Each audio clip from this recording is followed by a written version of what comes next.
So the way people process their births is just so different. And if you had that plan and it didn't go to plan, regardless of what it was, then I feel like that's usually the person that has a harder time in their postpartum journey, right? So it could be that you plan to have a scheduled C-section and you went into labor. Like that can be traumatic as well. I do see that difference. And for me, the way that I practice, the preparation is always the thing that helps the most. So it's unfortunate because you can't go back and prepare, right?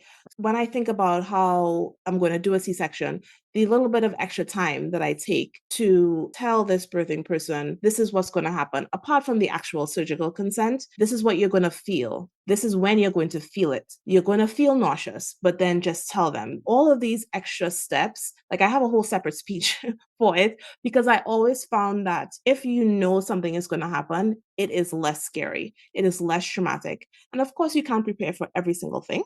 But the preparation, I feel like, is key. So if in your mind you were preparing for a VBAC, or you were preparing for a vaginal birth, or you were preparing for the scheduled C-section, and something did not go the way that you wanted it, those birthing people tend to have a harder time in their postpartum journey because trauma is whatever you tell yourself about the situation. When we remember it and we tell ourselves these stories about it, not that we're lying, it's just that's what the mind does. And then it creates this traumatic event that if it doesn't get contextualized, if it doesn't get reviewed and processed, then that can really have a negative effect on you through postpartum and beyond.